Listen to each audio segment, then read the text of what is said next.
Halo sobat semua, selamat datang kembali di channel novel kita. Sebelum kita lanjutkan ceritanya ini, ayo jangan lupa subscribe, like, komen, share, dan nyalakan lonceng notifikasinya agar mendapatkan notifikasi video terbaru ketika Mimin upload videonya. Dr. Stranger Thomas Kin, Bab 56 Tabib Dewa.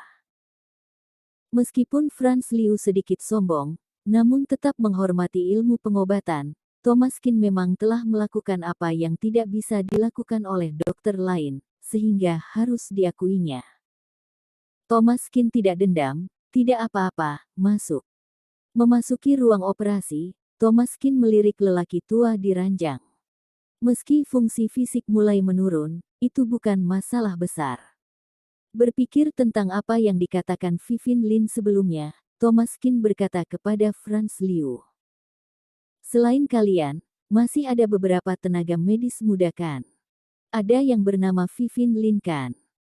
Franz Liu terkejut, ya, dia adalah dokter kami, maksud Anda.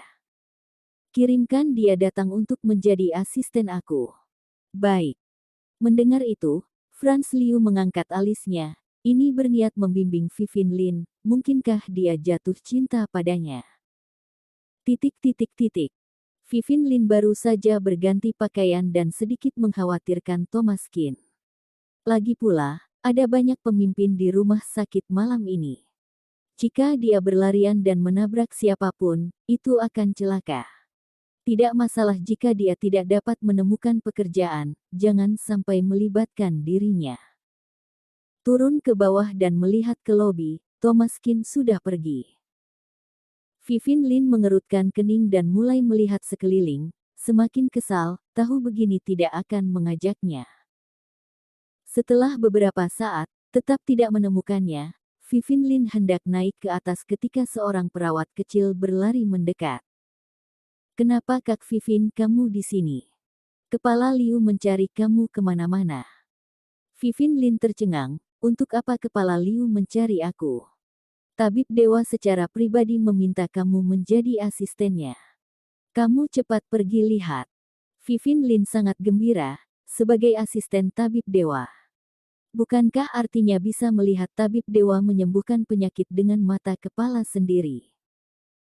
Vivin Lin berlari sepanjang jalan dan langsung menuju ke pintu ruang operasi.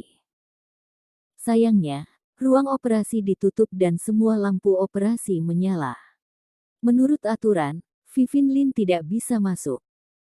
Vivin Lin mengepalkan tinjunya dan menghentakkan kakinya dengan marah. Gara-gara Thomas Kin.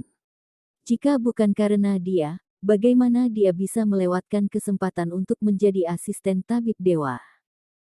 Orang yang lebih banyak gagal daripada sukses. Vivin Lin tak kunjung datang, Thomas Kin tak sempat memikirkannya. Setelah memeriksa denyut nadi, terdiagnosis memang mengidap kanker paru-paru. Butuh operasi. Thomas Kin akan menjalani operasi ketika seorang dokter paruh baya berjalan mendekat. Siapa kamu? Siapa yang membiarkan kamu masuk ke ruang operasi? Franz Liu berbalik dan menjelaskan. Kepala Kian, ini Tabib Dewa yang diundang oleh CEO Meng. Kepala Kian mendengus dingin, Tabib Dewa yang dia undang. Jika dia sudah mempekerjakan seorang Tabib Dewa, kembali saja untuk berobat di rumah sendiri. Mengapa menjalani operasi di rumah sakit? Setelah menilai Thomas Kin, Kepala Kian mendengus dingin. Anak ingusan berani operasi pasien. Bila pasien meninggal di meja operasi, kamu akan bertanggung jawab.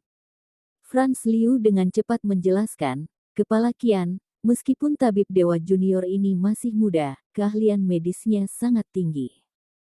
Beberapa waktu lalu Tuan Besar Zhu disembuhkan olehnya. Kepala Kian berkata, aku tidak bisa mengendalikan pasien lain.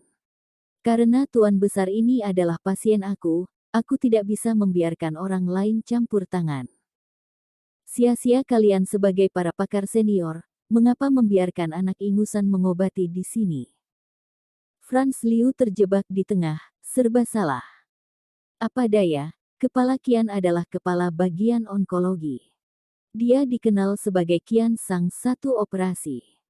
Tingkat keberhasilan pembedahannya sangat tinggi. Ia juga cukup bergengsi di bidang ini sehingga dia tidak berani membantahnya. Bersambung.